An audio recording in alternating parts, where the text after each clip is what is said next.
Temporariamente, beleidsinstructie wordt anunciado dia 24 de abril. Isso aqui significa que o processo, que a petição para permiso, com autorização para exercer labor, lo vamos encaminhar e processar através de DIMAS e não mais passa mais através de arbeidsmarkttoets de DPL. Isso aqui é a beleidsinstructie que wordt emitida para o governo de Aruba. E nós compreendemos que isso aqui, por causa de diferentes preocupações, mas isso aqui está uma necessidade e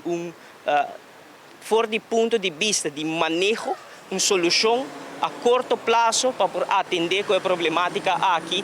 o reto laboral aqui que está viva, seguro cerca, que forma parte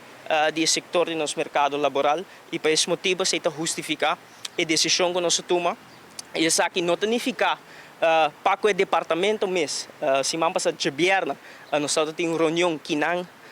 Cocolícia, no bestuurskantoor. Nós sinta com o representante de DPL, nós sinta que o sindicato SEPA, TOPA, Shop Steward também está presente, algum empregado de DPL está presente, porque nós compreendemos que isso aqui por criar certa incertidumbre e inquietude e nós oferecemos tranquilidade que a linha de manejo aqui não está enfocada arriba, adaptar por visa e envergadura do departamento, que também quer eliminar, que na mesa tem preocupação com a segurança financeira está na peligro, mas sobre isso aqui não está o caso. Simplesmente nós decidimos que temporariamente nós vamos posponer a aplicação de arbeidsmarkttoets. Isso aqui tem a ver com necessidade e reto laboral que o nosso país está a enfrentar e para garantir a agilidade e eficiência da procedura, nós decidimos que a petição está canalizar através de DIMAS e mais importante, tá, nenhuma pessoa se teme para o seu trabalho e seu pão está na peligro e seguro nosso governo não está tipo não está sostener nenhuma ação que o causa a segurança financeira seguro de nós no departamento não está na peligro e me querer que isso aqui nós dona é tranquilidade também